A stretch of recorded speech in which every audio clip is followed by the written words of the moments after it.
because otherwise. Hello, and welcome back to the Sleeping Dragon's Den. This is the second part of the resin jewelry making. We will get to see what these pieces look like. I haven't looked at them yet. The only way that I've looked at them is from the other side, which you get a muted picture of them. So let's start with the first one here. This first one was the purple one. And it is still a little soft, but that's okay. What I'm going to do in the next couple steps will help to fix this. So this is the first one. And I'll put that to the side. And then here's the second one, the one that was more of the green and the blue. Now, the trick with the molds is that whatever shine is with the mold is what you'll get. So if you have a shiny mold, like these are more shiny, your pieces will come out shiny. This one came out really nice. If your mold is more of a dull muted mold, I'm looking to see if I have one close to me. Oh, that one came out really pretty. But if you have more of a dull muted mold, it will come out more of like a foggy texture. And if you don't like it, what you can actually do is you can put another thin coat of the clear resin over top of it, and it will make the shine, it will bring back the shine. But this mold is a very shiny mold, so the pieces came out very shiny. I'll kind of zoom in there a little bit for you so you can get a better look at these. So my next step with these is that I will flip them over, and you can see how they're a little bit, they have that edge to them. You have one of two choices. You can take a piece of sandpaper. This is a 320 extra fine grade to give it that little bit of a smoother texture, and you can sand the sides a little bit, and you can either turn it on its side or leave it completely flat. I'm sorry, excuse me. And it will just kind of flatten the edges a little bit. I'll do that with each one of these. And before I did this video, I actually picked out some charms to go on these. But I'm going to do the back first, and then I'll show you how I apply the charms on some pieces that I already have finished.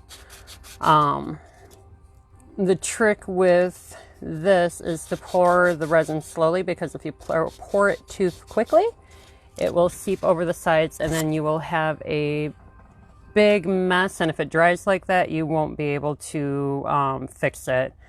You'll have to throw the piece out. But I'm putting them over, and what I use a lot of times is I just use the back of my mold. So this piece is one that's already done, and the back is already completed too as well. So this one would be one that I would place a charm on. And this was the one piece that I was talking about yesterday that I thought was going to turn out a little bit different, and it ended up turning out kind of like a city. And then this one, I'm going to put a little mushroom charm on it. And like I said, the back on this one is already done. So you make the plain, or you make the main background, and then you will fill in the back, and then you'll place the charm onto the front and adhere it, and all of this will be done with clear resin. So I've already mixed my resin. Again, I used the amazing clear casting resin. It is a 1-to-1 mix. And then this I've already let sit for a little bit, so a lot of the bubbles are gone. When you first start mixing this, it will be cloudy. But as you mix it, it will get clearer and clearer. You can always pour more. It's harder to pour less. So I always start out with a little bit, and then I use one of my tools. And these tools I actually got off of wish.com. And they come in a set of 3. I can't remember exactly what the price was on them, but they work really, really well for spreading the resin. So you make sure it goes all the way to the edges and to the side.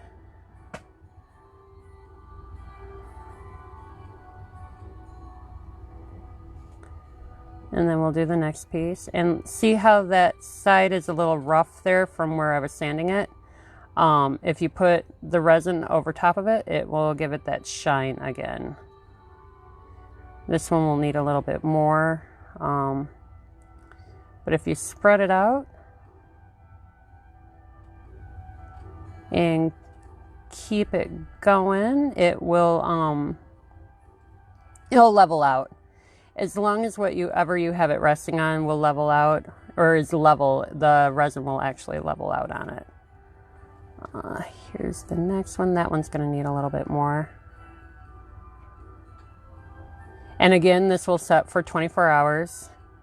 And it'll also make the piece a little bit harder because you're doing another coat of resin and it's the plain clear.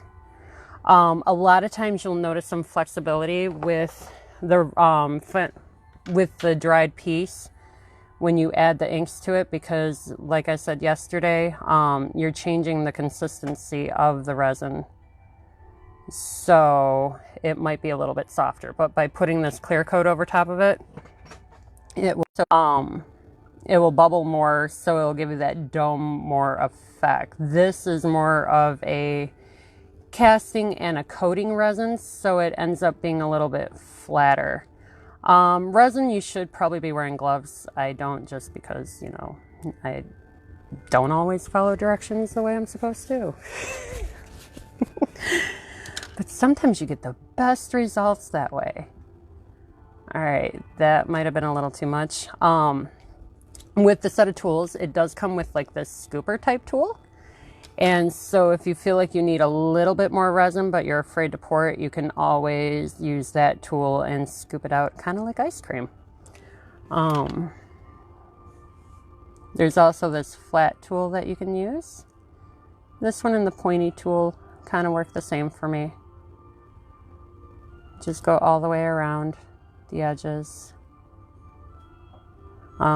These might need to be sanded again. They might not. It depends on how they dry.